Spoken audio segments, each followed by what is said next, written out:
You're listening to the Entrepreneur to Author podcast. Welcome to the Entrepreneur to Author podcast, the podcast that brings you practical strategies for building authority and growing your business. And now, here's your host, Scott McMillan. I want you to imagine something with me. You're on vacation. It's a well-earned break from the day-to-day routine of serving your clients, running personal errands, and, well, living your life. You promised yourself that you wouldn't check email. This is me time, you remind yourself. But in your excitement, your anticipation, you neglected to turn off notifications on your phone. And instinctively, like Pavlov's dog, you glance down at your screen mere milliseconds after you hear your phone buzz. "Thank you," reads the subject line.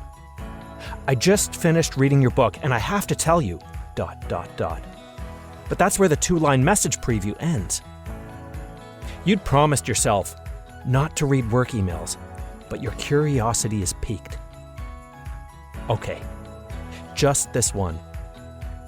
You unlock your phone and pull up the email, and pick up reading where the preview left off.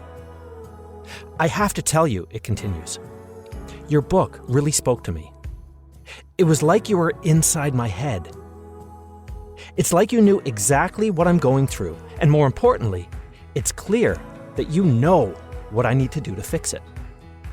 I read your book start to finish and reread chapter 5 twice. This is exactly what I needed. Thank you. Based on what you shared, I now know what to do, but honestly, what I'd really love to do is work with you directly. Is that possible? Can we make this happen?" So now you've got to decide. Do you respond now or wait till you're back from your holiday? Well, that's a good problem to have, isn't it? Look, I get messages like this all the time. Many authors do.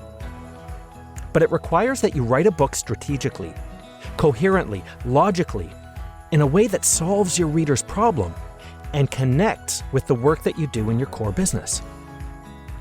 The book blueprint is what I use to help guide exactly that.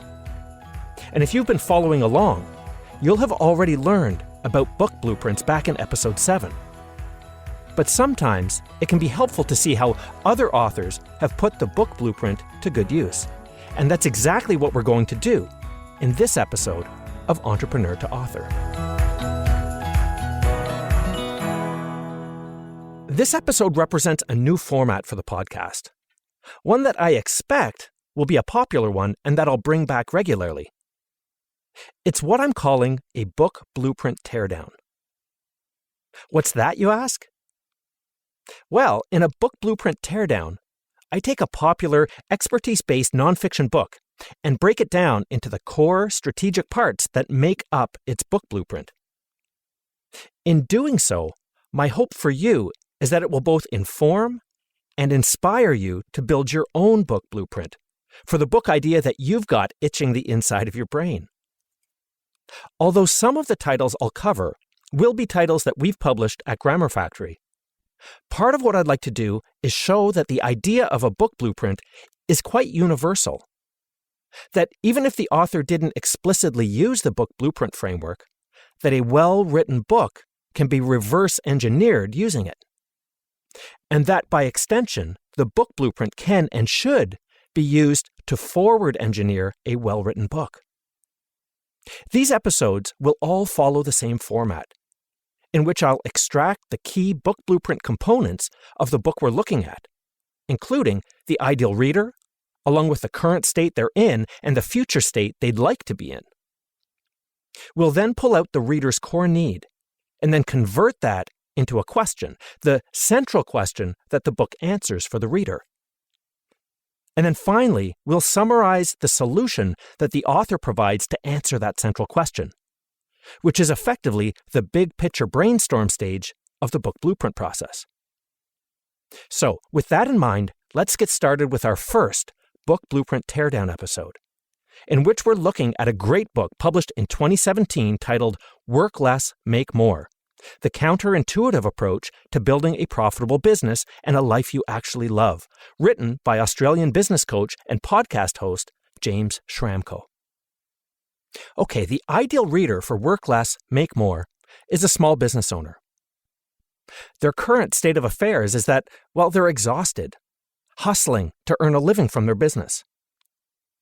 They may be earning decent money, or not, but in terms of return on their time, effectively hourly rate, or EHR as Schramko calls it, well, they're overworked and underpaid.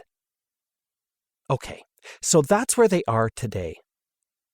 But where do they want to be?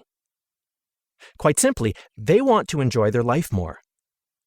They don't want to give up the financial security that they've built or are striving to build through their business. But they do want to work fewer hours for it and free up time to spend with their family, their friends, and on other personal goals and activities that make up a balanced life. Now, framed as a need, they need both free time and financial security. Time and financial security. Doesn't that sound nice? It sure does. But that's a big, broad topic to write a book on, isn't it? And what's the solution to that? Well, that's right. Let's reframe that need as a question. The central question that the book will answer for the reader. Now, remember, the important thing with the central question is that it be short and simple. That it be written the way the reader would ask it. Not some doublespeak that the author jams together to cram in a dozen marketing buzzwords that they want to hit on. For Work Less, Make More, the central question is pretty clear from the title. But let's put a little bit more behind it, without going overboard. So how about this? How can I free up time to enjoy life without sacrificing the financial benefit that comes from owning my own business? How does that sound? Well, it feels right to me. It's in plain language and has just enough detail to guide the task of writing the book without trying to answer the question within the question itself. Okay, now on to what becomes the meat of the book, the solution or the answer to that central question. Now, if you recall, the way you'd approach this if you were creating a book blueprint from scratch is to write the central question in the middle of a whiteboard or a big piece of butcher paper. You'd then start to brainstorm the topics that you'd need to cover for the reader in order to answer that central question. In some cases, these steps would be sequential steps that the reader should follow, and in other cases, they'd be major themes that aren't sequential but are necessary in order to answer the central question for the reader. In many instances, these steps or themes can be grouped or named as a methodology or system, which in turn might make a great book title. But whether or not this is the case, these top-level topics become the topics of the chapters for your book.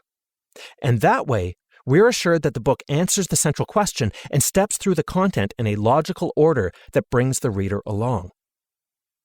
Now, when reverse engineering a book blueprint, we look at the structure of the book, at the chapters and the topics that they cover, and in doing so, can reassemble the themes or steps that the author is covering to answer that central question.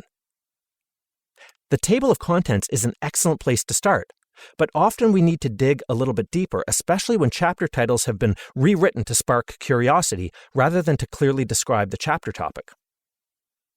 So, here are the major topics that James Schramko covers in Work Less, Make More, as best I can tell. Personal effectiveness. This is about being effective rather than productive, using EHR as the central theme as opposed to throughput. Planning and goal setting, or creating a vision for where you want to take your business and using it to be proactive in seeking out and creating opportunities, rather than reactively responding to those that come first. Focus. Doing fewer things better. And here the author introduces the idea of 64-4, which is an extension of the Pareto principle or the principle of 80-20. Next is building a team. And that's about creating leverage through hiring a team who can do the work more efficiently than you can, a key tactic in increasing your EHR and reducing the number of hours that you work. Offers that convert. This topic is about how you craft your offers so that they are irresistible. Next is cash flow and the profit formula, which covers the fundamental financial literacy concepts needed to operate a profitable and viable business. Customer lifetime value. This topic lays out how to think about the value of a customer and how you can use this to focus your business on the right types of customers and on expanding the value of those customer relationships. And then choosing a business model, which is focused on how different business models lead to different demands on the business owner's time, and how, by selecting the right business model, you can reduce the time you need to spend on the business while still generating significant value and profits. Now, often when building a book blueprint, there are a bunch of smaller topics that may not warrant their own chapters, but are nonetheless important to cover for the reader.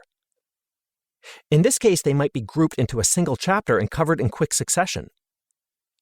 In Work Less, Make More, James Schramko covers a number of topics in Chapter 9, grouped within the topic of no compromises, and covering 4 compromises that readers should avoid. 1. Going for the big one-time launch money. 2. Single source dependency. 3. Building your business on a platform you don't own. And 4. Sacrificing your physical or mental health. The end result of covering all the above topics is 9 chapters of high-value content that truly does answer the central question: how can I free up my time to enjoy life without sacrificing the financial benefit that comes from owning my own business? Now, I've created a 1-page tear sheet that summarizes all of this visually, and you can grab that for free over at entrepreneur2author.com/podcast/resources. And I'll put that link in the show notes too. Well, I hope this sort of book blueprint teardown is helpful for you in understanding how and why to build a book blueprint of your own. And as you do, remember this.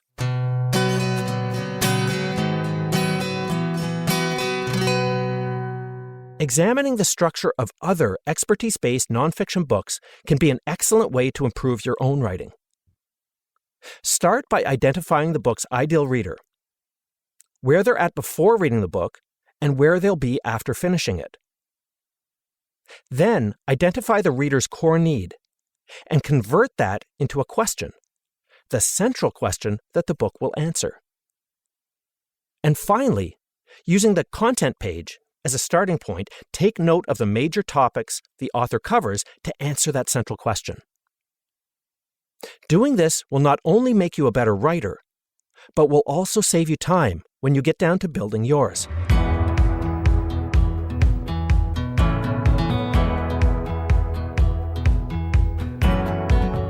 Now is the time.